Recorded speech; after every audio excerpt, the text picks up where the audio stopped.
Now, here in Afghanistan, the people of Nad Ali are getting used to life under the Afghan government after 4 years under Taliban control. The early signs do seem to be encouraging, although ISAF know that time is limited to make good on the commitments that they have made to the local population.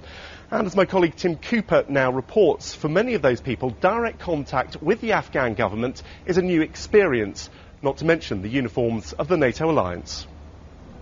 For the past 4 years, this district of Nad Ali province was under the control of the Taliban. Then ISAF and Afghan forces launched Operation Moshtarak, the joint operation to push the insurgents out and regain a hold of the area. Taliban resistance was fairly light, but in a sense now comes the hard part, rolling out development programs and installing workable local government. Some locals here didn't even know what their national flag looked like until the Afghan National Army placed it on their compounds. But despite lacking knowledge of their nation state, it appears some at least want it to succeed.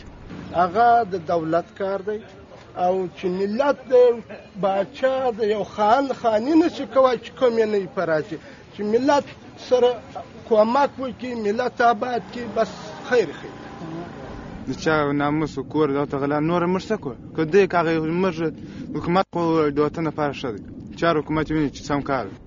it's important for the people of Nad Ali to start seeing signs of local governance, this still remains a disparate society. There are more than 30 tribal groups represented in this region, which means there's no single tribal power bloc that holds sway. The Afghan government and ISAF must find something which appeals to them all.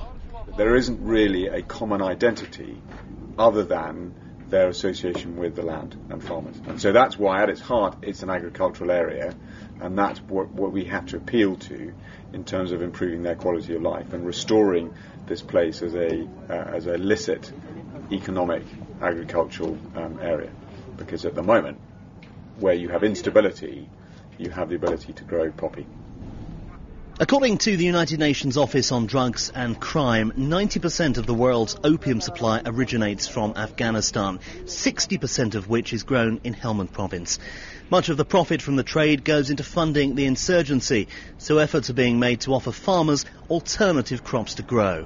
Because of the wider influence of narcotics, it's important that we try and transition to a licit economy. So forces in Helmand have been offering a seed program to farmers who, provided they meet certain criteria, can get access to heavily subsidized seed to allow them to grow fruit, vegetables and winter forage crops.